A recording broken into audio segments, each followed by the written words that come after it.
Welcome to the Believe Retreat. And today we're going to be talking about handling rejection as a creative.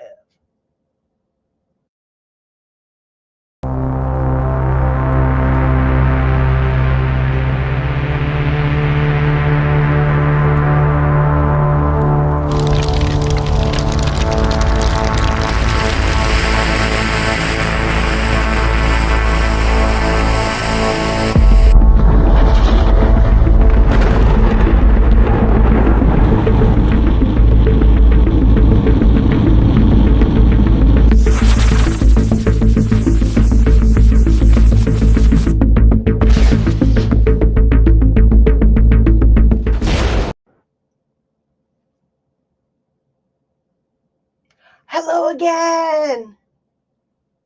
Welcome, welcome. And here's Heidi. Hey, how you doing, Francine? I am absolutely fantastic. How about you? I'm doing great. You all ready for Thanksgiving? I am. The turkey is brining. Everything else is bought and ready to cook. How about you? We just need to bring a side, thankfully.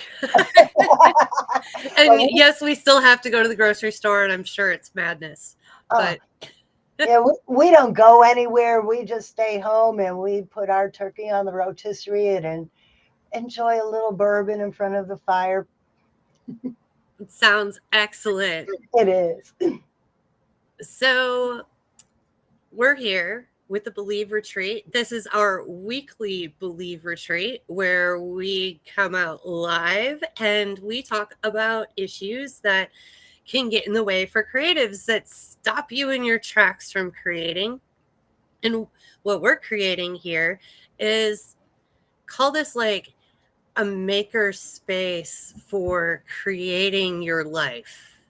Yes. This is a safe zone for you to explore different ways that you can live life with less stress, because when you're not experiencing as much stress, you can be in a state of creativity and you can create more. Two different sides of the brain. So it's a skill that's awesome to learn. And today we're talking about how to handle rejection as a creative. And, like the pro that you are in whatever it is that you're creating. So, definitely looking forward to talking more about that with you, Francine. But first, to get started, I had a whole bunch of crazy stuff happen today, and I just need to get my mind in the right place. So, are you ready to do this little fractal exercise? Yes, I'm ready. And I love this one. All right. Here we go. What we're doing here is we're interrupting the thought process of the survival brain that's pushing us to move along way faster than we need to, that is stealing our creativity, our time, our energy. So, a great way to interrupt that is to just stop for 2 minutes and focus very closely on something. And of course, your attention, it's going to want to drift, but when you notice it, don't judge yourself, just pull your attention back. We're just going to do this for 2 minutes, and we're going to interrupt any kind of distractions from earlier in the day so that we can have an awesome productive conversation. And normally you would do this exercise quietly in your head, but I heard a music instructor say something about teaching music and how if you're going to tell somebody to practice their instrument, you should probably show them how to practice. And so that's exactly what Francine and I are going to do during this exercise. It's also a little bit more entertaining to watch. We're going to talk about what we notice as we go through this in the next 2 minutes. So, first of all, everybody just take a nice deep breath.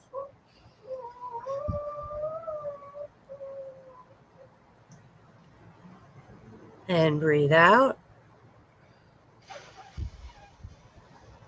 Take another deep breath in.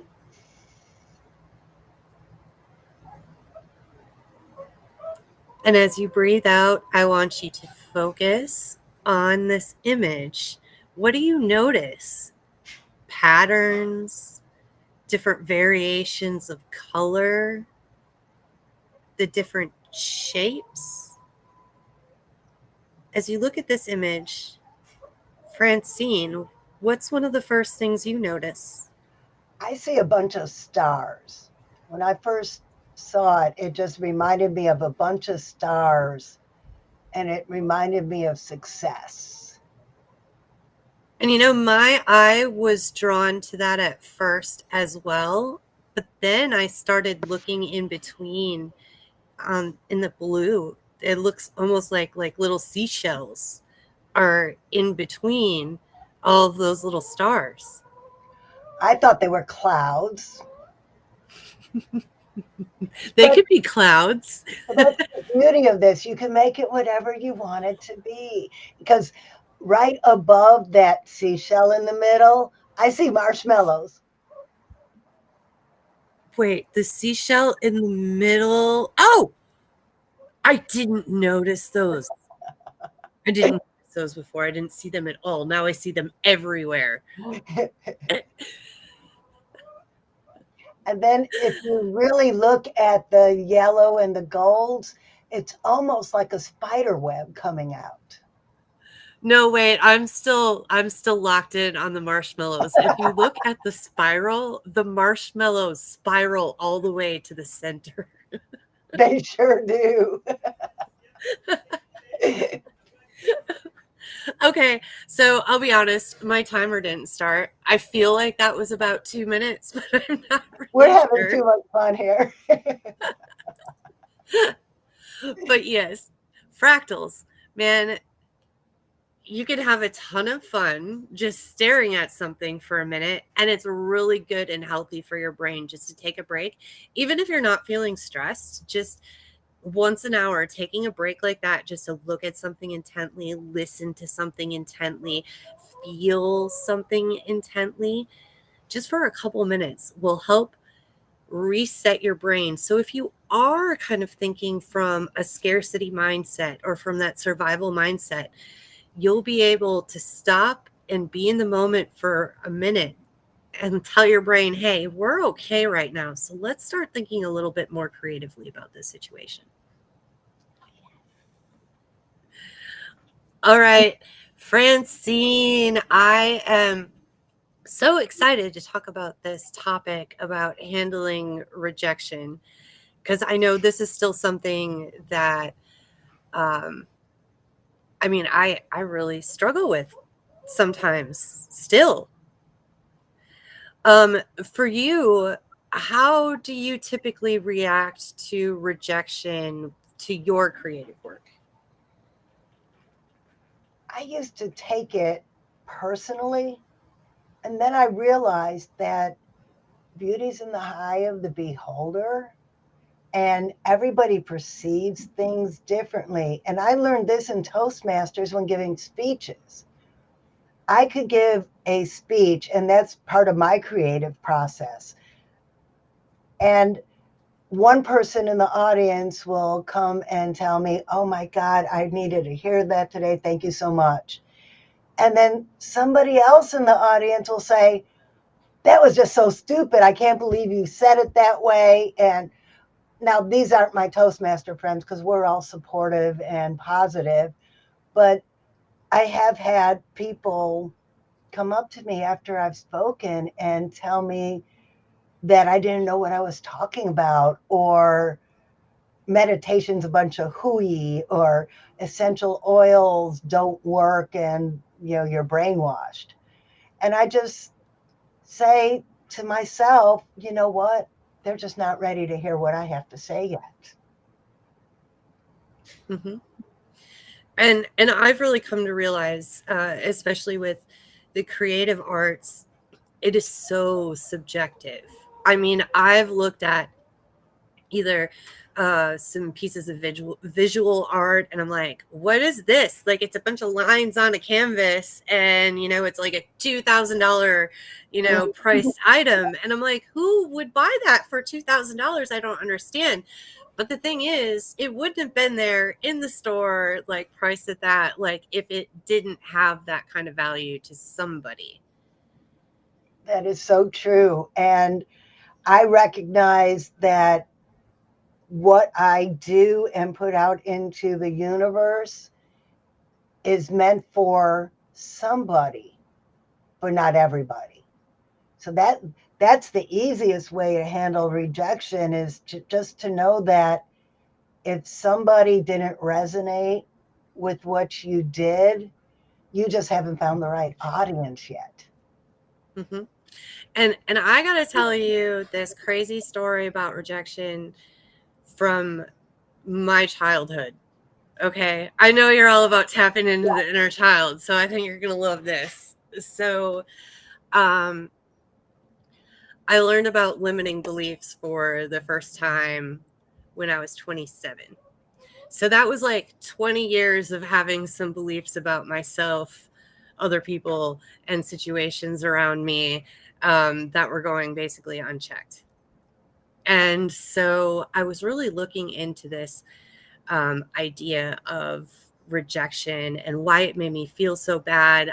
I kind of understood what we were talking about. My music isn't for everybody. It's totally fine.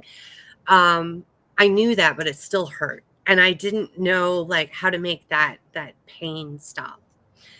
So I was kind of thinking about it, and I'm like, well, where does this come from? This like deep hurt of rejection.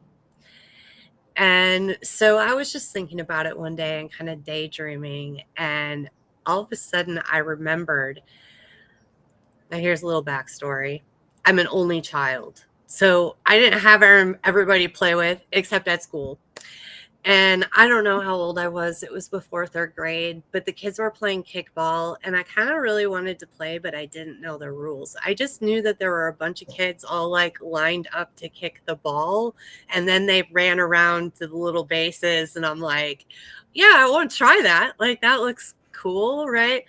So I kick the ball, and it goes directly to another kid, and he catches it, and they're all like, you're out. And I'm all like,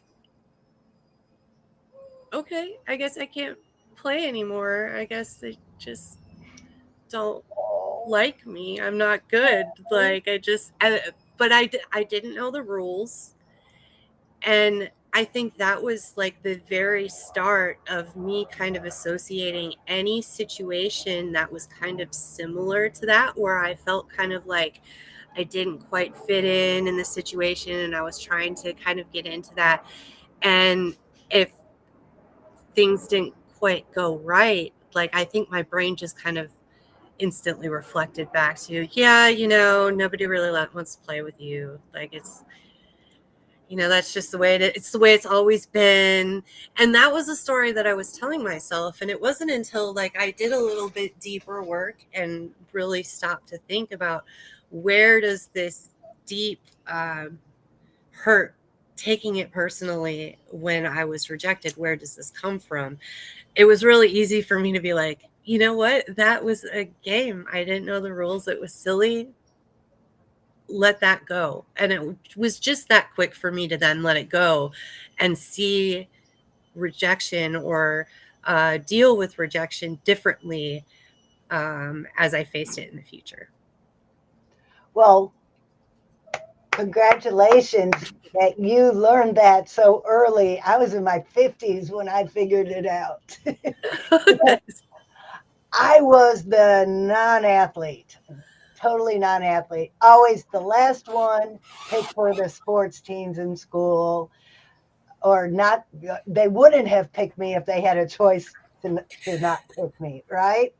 And I was the fat kid. I was the four eyes. I had buck teeth. I was not the most popular, and I'm happy about that now. Of course, growing up, it made me feel like I was always on the outside. The only place I ever really fit in was in the band because we were all like that. And then I played the tuba, so I was almost an outsider in the band too because the tuba players are strange. Face it, we're off on our own like the percussionists. So I just lived my life on the outside. And then I joined the Navy. You want to talk about being on the outside, be one of the first women in a situation in the military. Been there, done that. But I learned that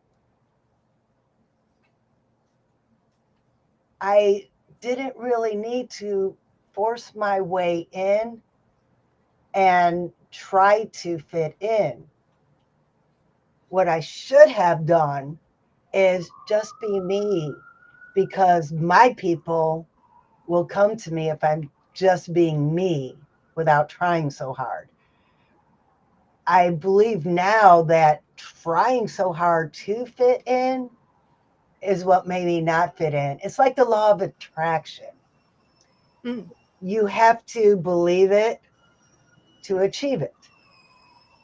Well, when you're trying to fit in, you don't believe you fit in, and you get more of believing you don't fit in.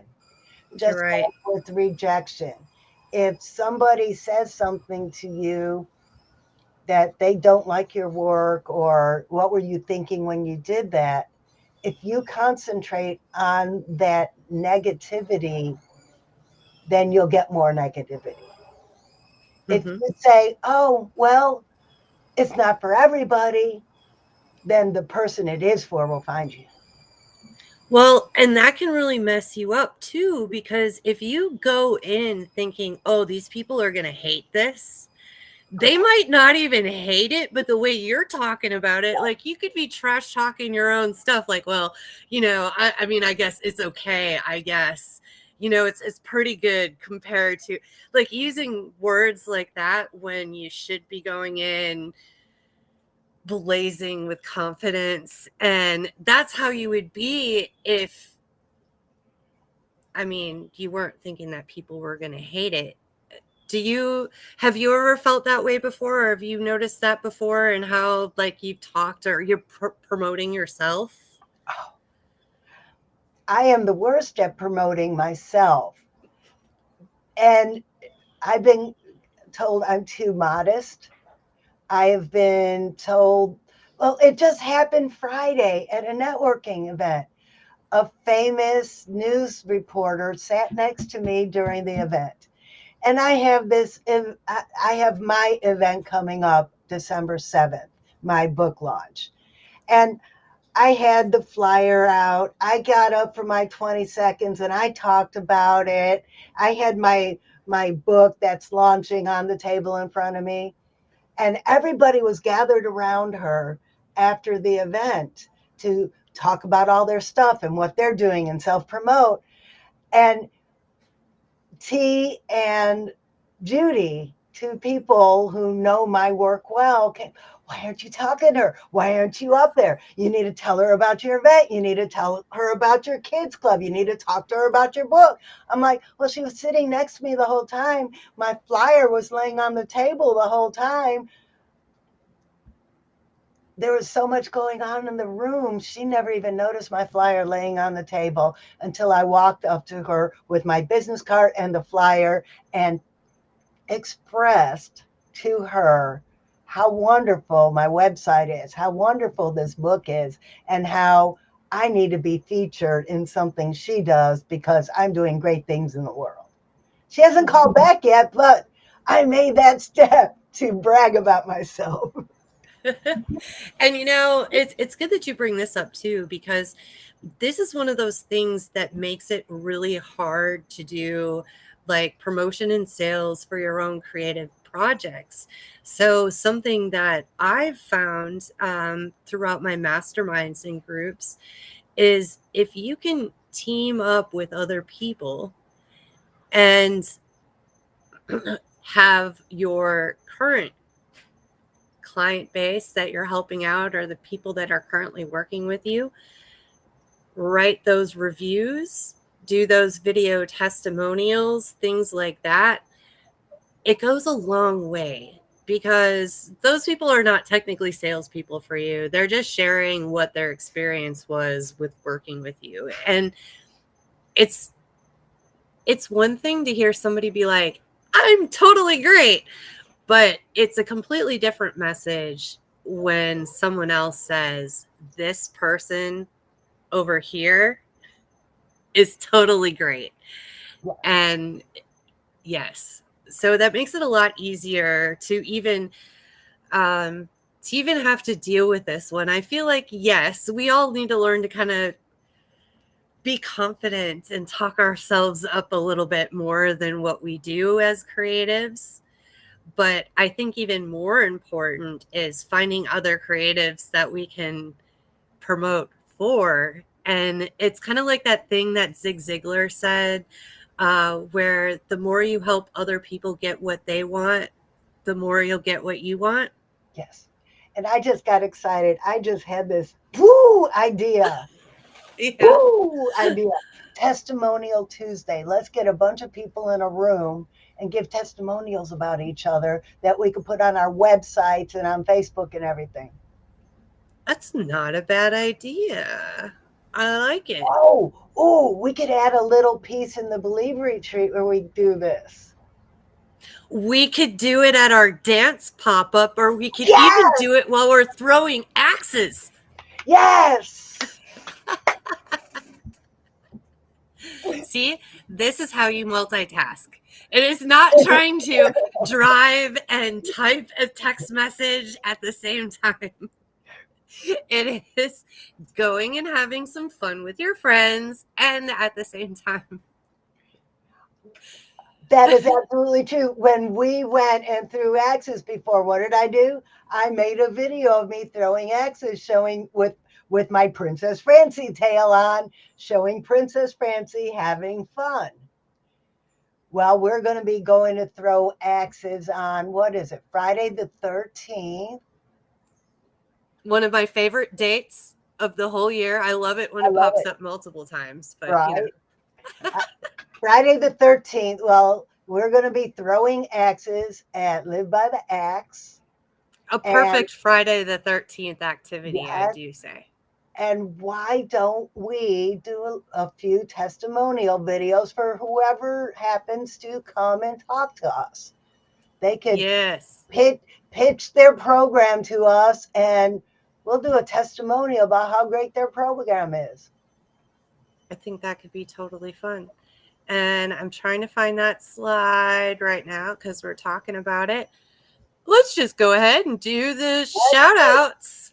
We got Lorna Edwards from Asbury Art Studio, and we're going to be doing on the same December the 13th, Friday the 13th.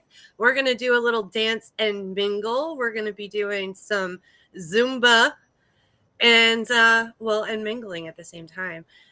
So that's going to be at 11 o'clock at the Asbury Arts Center. And testimonials. And yes, mingling testimonials. Love it. And then the axe throwing, we're going to unleash our inner Viking for the Chop and Chats. And this is also a fundraiser for Making Dreams Come True. So that's going to be in Fleming Island and Live by the Axe. And then, since we're on the topic of events, Francine, tell them all about your book launch. December 7th in Fleming Island at Into the Looking Glasses. This is going to be a fair. There's going to be a bounce house. There is going to be axe throwing there too for kids. There is going to be a hot dog cart. We are just going to have vendors all in the parking lot. Another children's author is coming, and she and I are both going to do some storytelling. So come on out, join the fun. And the best part, my publisher is going to be making a book of all the smiling faces in Northeast Florida. I am really looking forward to that part. I will Oh, and Heidi's going to be there talking about the Believe Retreat. That's right. And since we are talking about our big event in January, let's watch a little video.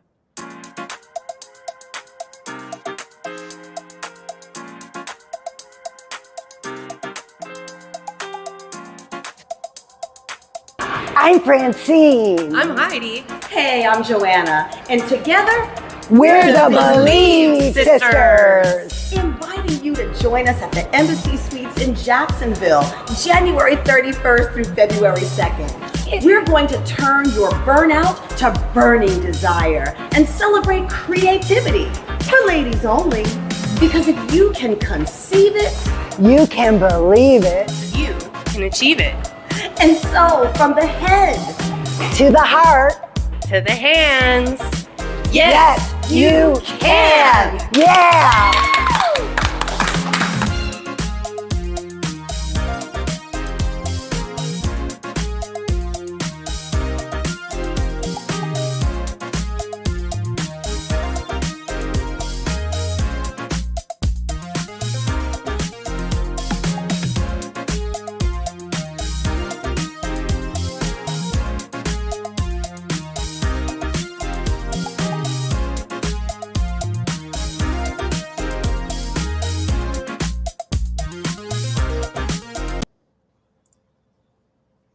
Okay.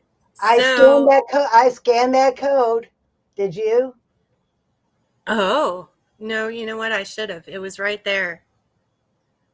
But that's okay. Watch the replay and you'll get the code and the links. You know what? Let me just put that link in the comments.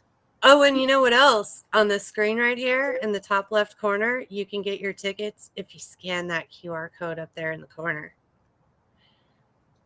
See it hanging up in the right corner? Yeah. Anyway, There it this in the comments. is our website that I am showing you right now. And on our website, I need to get over to the right thing here. On our website, if you scroll down, you see our pictures here.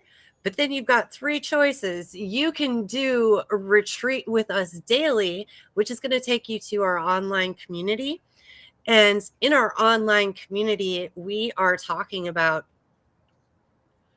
the topics that we're talking about here. And you're going to see here on the left-hand side all the different episodes. So I've got episode 7 started here. And we're going to be posting some more questions around this topic. We'll be answering them. You can answer them. And it's a great way to get insight from other creatives in the community. And then if you scroll to the middle one, this is the weekly retreat. You'll be able to see what topics we have coming up each week. And then finally, the last one is for the big event in January on the 31st. So you can find out all about the details for that. All right. Also on our website, going to mention, we're looking for sponsors for the event. Sponsors get cool shout outs during our weekly live stream. You're going to be on our website. You're going to be in our workbook. You're going to be all over the place with us. And hey, like we were talking about, it's so much better when you have somebody else to promote you instead of having to promote yourself. So, hey, let us come promote you and be a sponsor. The other thing is you can be a hostess, and a hostess gets some savings, some money back. So if you're interested in that, just reach out to one of us and we can get you more details. Let's see, we're starting to run out of time. So really quickly, I have a very special gift for all of you. I'm going to get our pictures out of the way.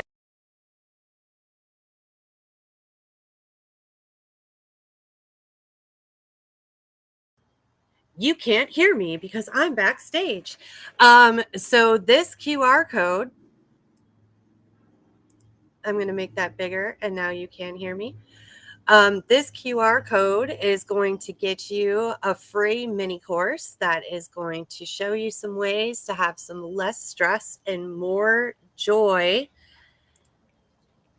And it's split up into cool little sections so that you can do it even if you're really busy. And this is something that I wish I would have known probably earlier than being a teenager, but I definitely really needed to know this information by the time I was 20. And I was 27. I think Francine said she was learning some of this information even later than that. And so it's my mission to make it as easy as possible for you to find out this insight so that you too can live prosperously. And speaking of living prosperously, happy Thanksgiving, Francine. Yeah. Happy Thanksgiving to you too, and happy Thanksgiving to all of our guests.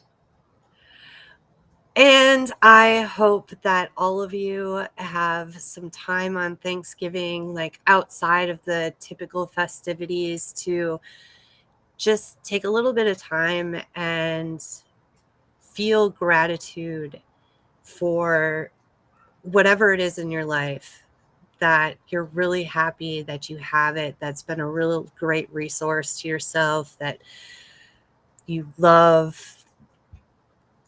And just stop and feel those feelings of gratitude for just a couple minutes, like we did with the fractal. Because just like when you are interrupting those processes, those negative thought processes with the fractal, when you stop and focus on gratitude, it's just another way to interrupt those negative thought processes that bring out negative results. Amen. Next week, we are talking about, man, this thing is covered up. I can't Ah. for creatives. Networking. We're talking about networking for creatives. You guys can't see it, but there's a thing on my screen. It's over there. Anyway, I digress. Next week, we're talking about networking for creatives because it's pretty important. It's all in who you know. Right, Francine? That is a fact. And you guys might have been wondering, where is our third belief sister? She is off enjoying some Thanksgiving a little bit earlier. So as we take this out, do you want to do Joanna's part or should I do Joanna's part? Let's both do Joanna's part. Okay. Let's share. Okay. All right. So here we go. From the head to the heart to the hands. Yes. You can. Yeah.